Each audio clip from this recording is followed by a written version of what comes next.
ধরনের টুপি তৈরি করলো সানফিস্ট। সূর্য বরদান নামে এই বিশেষ টুপি সূর্যের উত্তাপ থেকে বাঁচতে সহায়তা করে। টুপির মধ্যে থাকা চন্দন ও মেন্থলের স্তর এই কাজে সাহায্য করে থাকা এবং রথের দিন পুরীতে হাজার হাজার পুণ্যার্থীকে এই বিশেষ টুপি বিলি করে সংস্থা। পুরীর রথযাত্রা উপলক্ষে সানফিস্টের বিশেষ উপহার। প্রভু জগন্নাথের রথের সঙ্গে দীর্ঘ রাস্তা হাঁটার সময় যাতে পুণ্যার্থীদের কষ্ট না হয় সেদিকে এবার নজর দিয়েছে সানফিস্ট। সংস্থার তরফ থেকে আনা হয়েছে বিশেষ ধরনের টুপি। এই টুপির নাম দেওয়া হয়েছে সূর্য বরদান। বিশ্বাসের উপর নির্ভর করে এবং সূর্য দেবতার আশীর্বাদে এই টুপি তৈরির কথা বলা হয়েছে। টুপিতে রয়েছে চন্দন এবং কুলিং মেন্থলের তৈরি একটি বিশেষ স্তর।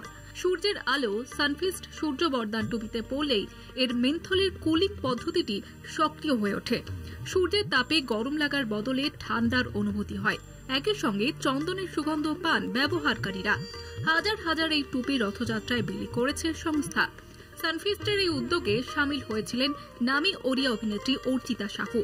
রথের দিন প্রবল গরমে হাঁটার সময় পুরীর পথে পুণ্যার্থীদের সহযোগিতা করা সানফিস্টের একটি বিশেষ অর্জন বলেই মনে করছে সংস্থা। কলকাতা টিভি।